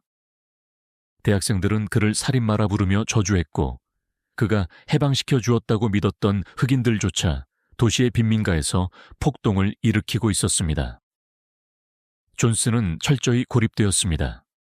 가장 충성스러웠던 참모들은 떠나거나 부서졌고 그가 속임수로 조종했던 정치인들은 그에게서 등을 돌렸습니다. 남은 것은 끝없는 편집증, 알코올, 그리고 체인스모킹 뿐이었습니다. 가장 비극적인 것은 이 모든 파멸이 외부의 적이 아니라 존슨 자신의 내면에 도사리고 있던 치명적인 결함, 어린 시절의 가난이 남긴 지독한 열등감, 1948년에 부정선거로 맛본 권력의 만능주의, 그리고 타인의 고통에 공감하지 못하는 가학적인 마키아벨리즘에서 비롯되었다는 사실입니다. 화장실 병이 위에서 참모를 조롱하며 얻어낸 그 얄팍한 전능감, 성기를 흔들며 과시했던 그 허구의 남성성, 그것들은 위대한 국가를 이끄는 동력이 아니라 한 인간의 영혼과 수많은 무고한 생명을 파괴하는 폭발물에 불과했습니다. 1967년 말까지만 해도 존슨은 자신의 특기인 가스라이팅이 미국 전체, 아니 전 세계를 상대로 여전히 통하고 있다고 굳게 믿었습니다. 그는 군사령관 윌리엄 웨스트모어랜드 장군을 워싱턴으로 불러들여 언론 앞에서 화려한 쇼를 벌였습니다. 카메라 플래시가 터지는 가운데 장군은 자신만만한 미소를 지으며 미국 국민들에게 이렇게 선언했죠. 마침내 터널 끝에 빛이 보입니다. 베트콩은 괴멸 직전이며 승리는 시간 문제입니다. 존슨은 그 거짓말을 진심으로 믿고 싶어 했습니다. 권력자는 종종 자신이 만든 거짓말에 가장 완벽한 포로가 되곤 합니다. 그는 텍사스 시골에서 도둑질한 87표로 상원 의원이 되었을 때처럼 상원의사당에서 동료 의원들을 협박해 표를 빼앗았을 때처럼 이번에도 적당한 속임수와 압도적인 물량 공세로 베트남이라는 성가신 문제를 덮어버릴 수 있다고 확신했습니다. 하지만 자연의 법칙과 역사의 진실은 한 인간의 비대한 애고 앞에서 결코 타협하지 않습니다. 1968, 년 1월 30일 밤, 베트남의 명절인 떼을 맞이하여 거짓말처럼 고요하던 밤하늘이 수만 발의 포탄과 불꽃으로 찢겨나갔습니다. 이른바 구정공세의 시작이었습니다. 괴멸 직전이라던 8만 명 이상의 북베트남군과 베트콩은 땅굴과 정글 속에서 유령처럼 솟아올라 남베트남 전역의 100개가 넘는 도시와 군사기지를 동시에 타격했습니다. 가장 충격적인 장면은 남베트남의 수도 사이공의 한복판, 절대 난공불락의 요새라 불리던 미국 대사관이 베트콩 특공대에게 뚫린 사건이었습니다. 미국 국민들은 아침 식사를 하며 텔레비전을 켰다가 경악을 금치 못했습니다. 불과 몇 달 전 터널 끝에 빛이 보인다던 대통령의 말이 무색하게, 화면 속에서는 미군 헌병들이 미국 대사관 구내에서 베트콩과 피 튀기는 총격전을 벌이고 있었고, 대사관 마당에는 미군의 시신이 널브러져 있었습니다. 승리가 목전에 있다던 전쟁은 사실 끝없는 지옥의 한가운데였던 것입니다. 이 단 한 번의 공세로 인해 린든 존슨이 4년 동안 미국 국민들의 눈과 귀를 가리기 위해 정교하게 짜놓았던 거대한 거짓말의 장막이 산산이 찢어졌습니다. 존슨의 권력을 지탱하던 가장 강력한 무기, 대중을 향한 최면이 완전히 풀려버린 것입니다. 여기서 우리는 이 구정공세에 참혹한 연기가 피어오르던 1968년 1월, 태평양 건너편 한국에서 벌어지고 있던 또 다른 절망적인 상황을 짚고 넘어가야만 합니다. 존슨의 오만과 기만이 한국이라는 동맹국을 어떻게 벼랑 끝으로 내몰았는지를 보여주는 뼈아픈 역사의 단면입니다. 구정공세가 일어나기 불과 9일 전인 1968, 년 1월 21st 일, 대한민국 수도 서울의 한복판에 31명의 북한 특수부대 무장공비들이 침투하는 사건이 발생했습니다. 이른바 1.21 사태입니다. 김신조를 비롯한 무장공비들은 청와대 뒷산인 세검정 고개까지 파고들었고 박정희의 목을 따라왔다며 총격전을 벌였습니다. 수십 명의 한국 군경과 민간인이 피를 흘리며 죽어갔습니다. 대한민국 전체가 극도의 공포와 분노에 휩싸였습니다. 박정희 대통령은 분노로 몸을 떨며 즉각적인 군사보복을 지시할 준비를 하고 있었습니다. 한국은 베트남 전쟁에 무려 32만 명에 달하는 젊은이들의 피를 바친 혈맹이었습니다. 당연히 미국이 전폭적인 군사 지원을 통해 북한을 응징해 주리라 믿어 의심치 않았습니다. 그런데 바로 이틀 뒤인 1월 23일, 북한 원산 앞바다에서 미 해군 정보 수집함 푸에블로호가 북한군에 의해 납포되는 초유의 사태가 벌어집니다. 82명의 미군 승조원이 북한으로 끌려간 이 사건에 워싱턴은 발칵 뒤집혔습니다. 이 절체절명의 위기 상황에서 린든 존슨은 어떤 선택을 했을까요? 여기서 존슨의 극단적 이기주의와 동맹을 철저히 소모품으로 취급하는 냉혹한 민낯이 여지없이 드러납니다. 존슨의 눈에는 청와대가 습격당하고 한국 국민들이 공포에 떠는 것은 전혀 중요하지 않았습니다. 그의 머릿속은 오직 다가올 대통령 선거, 베트남 전쟁의 수렁, 그리고 미군 포로가 잡힌 푸에블로호 사건으로 언론의 질타를 받는 자신의 불쌍한 처지에 대한 연민으로만 가득 차 있었습니다. 존슨은 박정희 대통령에게 특사를 보내 보복 공격을 결사반대하며 한국군의 발목을 억지로 묶어버렸습니다. 그러면서도 북한과는 판문점에서 한국을 철저히 배제한 채 푸에블로호 승조원 석방을 위한 비밀 협상에만 매달렸습니다. 심지어 존슨 행정부의 관료들은 한국 정부를 향해 청와대 습격 사건은 한국 내부의 치안 문제일 뿐이라는 식의 만건까지 쏟아냈습니다. 이것은 단순한 외교적 배신이 아니었습니다. 이것은 조폭의 세계에서도 일어날 수 없는 끔찍한 기만이었습니다. 한국의 수만 명의 어머니들이 아들을 베트남 정글로 보내놓고 밤마다 눈물로 기도하고 있던 바로 그 순간, 정작 그들의 수도 서울이 북한의 총탄에 유린당했는데도 존슨은 한국의 분노를 철저히 묵살해버린 것입니다. 당신들의 젊은이들은 베트남에서 나를 위해 피를 흘려야 하지만 내가 북한과 협상하는 데 있어서 당신들의 안보는 방해물일 뿐이다. 존슨의 내면에서 동맹국이란 자신의 거대한 자아를 빛내기 위한 도구, 필요할 때 쓰고 버리는 체스판의 말에 불과했습니다. 한국인들은 자신들이 흘린 피의 대가가 무엇인지를 브라운 각서라는 화려한 종이 쪼가리 이면에 숨겨진 미국의 차가운 국익과 존슨의 비열한 본성을 뼈저리게 깨닫게 되었습니다. 동맹국을 배신하고 자국 국민을 속이며 버티던 존슨의 모래성은 구정공세를 기점으로 완전히 무너져 내리고 있었습니다. 심리학자들은 권력형 나르시시스트들이 가장 두려워하는 것은 죽음이 아니라 통제력 상실과 대중의 거절이라고 말합니다. 존슨은 이제 그 두 가지를 동시에 겪고 있었습니다. 백악관 집무실의 분위기는 묘지처럼 음산해졌습니다. 과거 존슨은 참모들의 영혼을 파괴하며 포효하던 거대한 수사자였습니다. 화장실 문을 열어놓고 장관들에게 호통을 치며 낄낄대던 사내였습니다. 하지만 이제 그는 하루 종일 집무실에 틀어놓은 세대의 텔레비전 화면만 넋을 잃고 바라보는 늙고 병든 노인으로 변해 있었습니다. 존슨에게 결정적인 심리적 사형 선고를 내린 것은 베트콩의 총탄이 아니라 미국 방송계의 가장 신뢰받는 인물 CBS 뉴스의 앵커 월터 크론카이트의 입술이었습니다. 구정 공세 직후 베트남을 직접 취재하고 돌아온 크론카이트는 텔레비전 카메라를 정면으로 응시하며 무겁고 단호한 목소리로 말했습니다. 미국이 베트남에서 할 수 있는 유일한 합리적인 선택은 승리자로서가 아니라 명예로운 평화를 추구하는 사람으로서 협상을 통해 이 전쟁에서 빠져나오는 것입니다.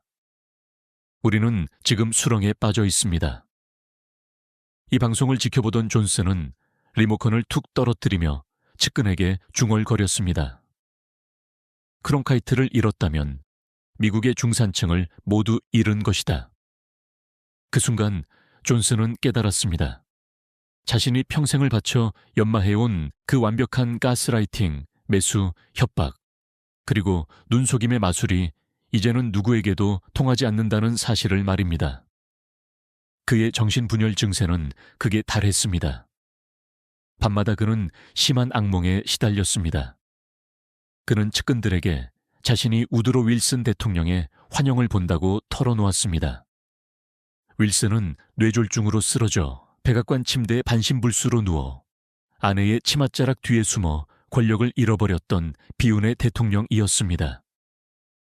존슨은 자신이 윌슨처럼 권력과 통제력을 모두 잃고 침대에 묶인 채 세상의 조롱거리가 되는 끔찍한 환상에 시달렸습니다. 그는 밤마다 손전등을 들고 백악관의 초상화 사이를 유령처럼 배회했습니다. 링컨의 초상화 앞에서 자신의 억울함을 토로하기도 했죠. 그는 사실상 백악관이라는 거대한 감옥에 갇힌 죄수였습니다. 대학살의 원흉이라는 꼬리표 때문에 그는 더 이상 미국 내 어디로도 자유롭게 여행할 수 없었습니다. 그가 가는 곳마다 피 묻은 현수막을 든 수만 명의 시위대가 길을 막았고 비밀 경호국은 대통령의 안전을 보장할 수 없다고 경고했습니다. 대학 시절부터 학생회를 조종하고 상원을 장악하며 늘 사람들의 중심에서 포식자로 군림했던 존슨에게 사람들의 혐오와 조롱을 피해서 숨어 다녀야 한다는 사실은 차라리 죽음보다 끔찍한 형벌이었습니다. 그리고 마침내 3월 30일 일밤 린든 B. 존슨은 텔레비전 카메라 앞에 섰습니다. 전국에 생중계된 이 대국민 연설은 표면적으로는 베트남 폭격의 부분적 중단과 평화 협상의 시작을 알리는 자리였습니다. 하지만 연설의 마지막 부분에서 존슨은 프롬프터에서 시선을 떼고 카메라를 깁고 공허한 눈빛으로 응시했습니다. 그의 목소리가 미세하게 떨렸습니다. 따라서 저는 우리 당의 대통령 후보 지명을 구하지도 않을 것이며 만약 지명된다 해도 수락하지 않을 것입니다. 미국 전역이 발칵 뒤집혔습니다. 현직 대통령의 충격적인 재선 포기 선언. 사람들은 이 선언을 두고 분열된 국가를 통합하기 위한 숭고한 희생이라고 포장하기도 했습니다. 하지만 우리의 심리적 해부학 렌즈로 보면 이 장면은 전혀 다른 의미로 다가옵니다. 이것은 나르시시스트가 선택할 수 있는 가장 비겁하고도 치밀한 마지막 방어 기제였습니다. 존슨은 다가올 선거에서 자신이 패배할 것이라는 사실을 데이터로 똑똑히 알고 있었습니다. 그의 정치적 라이벌인 로버트 F. 케네디가 경선에 뛰어들면서 자신을 향한 대중의 경멸이 수치스러운 득표율로 증명될 위기였습니다. 존슨의 에고는 선거에서 패배하여 쫓겨나는 루저가 되는 것을 결코 용납할 수 없었습니다. 그래서 그는 차라리 스스로 왕관을 벗어 던지는 길을 선택한 것입니다. 패배당하기 전에 먼저 포기함으로써 나는 쫓겨난 것이 아니라 국가를 위해 내 발로 걸어나간 것이다 라는 마지막 허상을 지키려 했던 것입니다. 밀실에서 타인의 자아를 파괴하던 독재자는 결국 자신의 껍데기를 보호하기 위해 스스로를 권력의 무대에서 지워버리는 가장 처절한 항복 선언을 하고야 말았습니다. 하지만 역사는 존슨에게 편안한 퇴장을 허락하지 않았습니다. 그가 재선을 포기한 지 불과 나흘 뒤인 4월 4일 존슨이 자신의 최대 업적인 민권법의 상징으로 삼았던 마틴 루터킹 주니어 목사가 멤피스에서 백인 우월주의자의 총탄에 암살당했습니다. 킹 목사의 피살 소식이 전해지자마자 미국 전역의 100개가 넘는 도시에서 흑인들의 분노가 폭발하며 거대한 폭동이 일어났습니다. 그리고 2달 뒤인 6월 5일 민주당의 유력한 대선 후보이자 존슨의 평생의 콤플렉스를 자극했던 앙숙 로버트 F. 케네디마저 로스앤젤레스에서 총탄에 쓰러집니다. 1968년 봄과 여름, 린든 존슨은 백악관 2층 침실의 창가에 서서 창밖을 멍하니 바라보고 있었습니다. 유리창 너머 워싱턴 DC의 밤하늘은 폭동으로 불타오르는 건물들의 화염 때문에 핏빛으로 붉게 물들어 있었습니다. 백악관에서 불과 몇 블록 떨어진 거리까지 폭도들이 접근했고 수도를 방어하기 위해 미군 장갑차가 거리를 순찰하고 있었습니다. 기관총을 든 병사들이 백악관의 정문을 지키고 섰습니다. 그 불타는 연기를 바라보며 존슨은 어떤 상념에 잠겼을까요? 그는 자신이 프랭클린 루스벨트를 능가하는 역사상 가장 위대한 대통령, 빈곤을 퇴치하고 인종의 벽을 허문 위대한 사회의 창조자가 될 것이라 굳게 믿었습니다. 민권법에 서명할 때만 해도 세상의 모든 스포트라이트가 그의 것이었죠. 하지만 4년이 지난 지금 그의 손에 남은 것은 아무것도 없었습니다. 그의 야망은 베트남의 진흙탕 속에 5만 명이 넘는 미국 젊은이들과 수천 명의 한국 청년들을 수장시켰습니다. 그가 해방시켜 주었다고 믿었던 흑인들은 그를 향해 저주를 퍼부으며 도시를 불태우고 있었습니다. 그의 평생의 숙적이었던 케네디 가문의 형제들은 모두 암살당해 비극적인 신화로 영원히 박제되었고 살아남은 자신은 피에 굶주린 늙은 괴물로 낙인 찍혀 백악관의 유리창 뒤에 숨어 벌벌 떨고 있었습니다. 1969년 5월 20일 정고. 워싱턴 DCI의 하늘은 맑고 차가웠습니다. 국회의사당 앞 광장에서는 리처드 닉슨이 제37대 미국 대통령으로 취임 선서를 하고 있었죠. 화려한 군악대의 팡파르와 군중들의 환호성이 울려 퍼지는 가운데 그 무대 한 구석에 조용히 서 있는 한 늙은 거인의 모습은 놀랍도록 초라했습니다. 린든 B. 존슨. 지난 5년간 미국을 넘어 전 세계를 쥐락펴락했던 상원 의원들을 병이 앞에 세워두고 영혼을 짓밟았던 그 무소불위의 독재자는 이제 모든 권력의 옷을 벗고 쓸쓸히 워싱턴을 떠나고 있었습니다. 대통령 전용기 에어포스 1을 타고 고향 텍사스로 향하는 길, 창밖을 내려다보는 존슨의 주름진 얼굴 위로 짙은 그림자가 드리워졌습니다. 5년 전 댈러스에서 암살당한 케네디의 피 묻은 관을 싣고 워싱턴으로 날아갈 때만 해도 그는 자신이 미국 역사상 가장 위대한 구원자가 될 것이라 확신했습니다. 하지만 지금 그가 워싱턴에 남겨두고 온 것은 5만 8천 명의 미군 전사자 명단과 반으로 쪼개져 서로에게 증오를 쏟아내는 분열된 국가뿐이었습니다. 권력이라는 마약에 취해 평생을 살아온 나르시시스트에게 권력의 상실은 곧 자아의 죽음을 의미합니다. 텍사스 스톤월의 LBJ 목장으로 돌아온 존슨은 극심한 권력의 금단 증상과 정신적 붕괴를 겪기 시작했습니다. 그의 말년의 삶을 기록한 정의 작가들과 측근들의 증언을 들여다보면 우리는 한 인간의 에고가 어떻게 가장 비참하고 기괴한 방식으로 썩어 들어가는지를 목격하게 됩니다. 과거 백악관 시절, 존슨은 자신의 통제력과 남성성을 과시하기 위해 늘 짧게 깎은 머리와 한치의 오차도 없는 완벽한 맞춤 정장을 고집했습니다. 하지만 목장으로 돌아온 그는 마치 세상을 향해 시위라도 하듯 머리카락을 어깨까지 기르기 시작했습니다. 덥수룩한 은빛 장발에 헐렁한 셔츠를 입은 늙은 전직 대통령, 의사들은 심장병이 악화되어 당장 담배를 끊지 않으면 죽을 것이라고 경고했지만 그는 의사의 경고를 비웃으며 하루에 3갑씩 미친 듯이 담배를 피워댔고 쉴 새 없이 위스키를 들이켰습니다. 그것은 일종의 무언의 자살 행위였습니다. 세상을 통제할 수 없게 된 통제광이 마지막으로 선택한 것은 자기 자신의 육체를 파괴함으로써 세상과 단절하려는 자기 학대였습니다. 가장 비극적이고도 섬뜩한 장면은 그의 침실에서 밤마다 벌어졌습니다. 권력의 정점에서 수많은 사람들을 협박하고 매수했던 존슨이었지만 이제 그에게 남은 것은 지독한 고독뿐이었습니다. 잠 못 이루는 밤이면 그는 과거의 참모들이나 정기 작가들을 목장으로 불러들였습니다. 그리고는 술에 취해 눈물을 뚝뚝 흘리며 아이처럼 애원하듯 똑같은 질문을 반복해서 던졌습니다. 내가 정말 그렇게 나쁜 대통령이었나?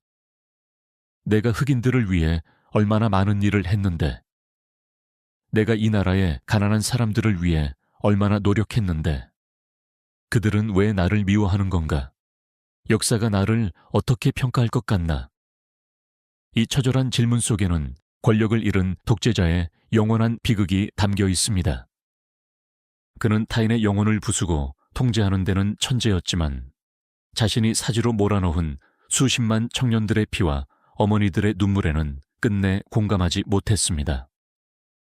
오직 대중이 자신의 업적을 몰라준다는 맹목적인 자기 연민에 빠져 스스로가 만든 피의 강물 속으로 가라앉고 있었습니다. 1973, 년 1월 22일, 한때 세계를 호령하던 린든 B. 존슨은 텍사스 목장의 침실에서 홀로 심장마비로 쓸쓸히 숨을 거뒀습니다. 역사의 신은 끝까지 잔인했습니다. 불과 며칠 뒤인 1월 27일 파리 평화협정이 체결되며 베트남 전쟁이 끝났습니다.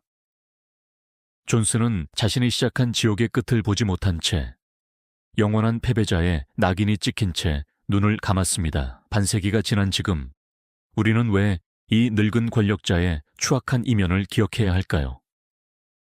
완벽해 보이는 민주주의 시스템조차 도덕성을 상실한 통제광 앞에서는 얼마나 무기력하게 무너질 수 있는지 보여주는 가장 뼈아픈 교훈이기 때문입니다. 권력의 타락은 밀실에서 타인의 존엄성을 짓밟는 아주 사소한 폭력에서 시작됩니다. 한 사람을 굴복시키는 데 익숙해진 권력자는 결국 수만 명의 목숨을 사지로 몰아넣고도 죄책감을 느끼지 못하는 괴물로 진화합니다. 그 거짓말의 대가는 태평양을 건너 대한민국의 핏줄에도 지울 수 없는 흉터를 남겼습니다. 서울의 화려한 스카이라인을 바라보십시오. 한강의 기적이라 불리는 이 찬란한 경제도약의 화려한 스카이라인 아래에는 낯선 정글에서 찢기고 쓰러져간 5천여 명의 한국 청년들의 피와 땀, 그리고 고엽제 고통받는 참전 용사들의 절규가 시멘트처럼 엉겨 붙어 있습니다. 빈곤 탈출을 위해 청년들의 피를 팔아야 했던 약소국의 처절한 도박. 그 판을 강요하고 동맹국을 체스판의 소모품으로 쓴 것은 바로 백악관 밀실의 위선자였습니다. 결국 존슨의 껍데기가 벗겨진 자리에 남는 가장 끔찍한 진실은 이것입니다. 대중 앞에서는 숭고한 이념을 부르짖으면서 밀실에서는 타인을 짓밟는 자를 경계하라. 그의 이념은 세상을 구원하기 위한 것이 아니라 자신의 병든 에고를 채우기 위한 흉기에 불과하다. 역사는 반복됩니다. 지금 이 순간에도 수많은 권력자들이 완벽한 양복을 입고 카메라 앞에서 자애로운 미소를 짓고 있습니다. 그들 중 누군가는 분명 속으로 당신을 통제하기 위한 은밀한 기만을 준비하고 있을지 모릅니다.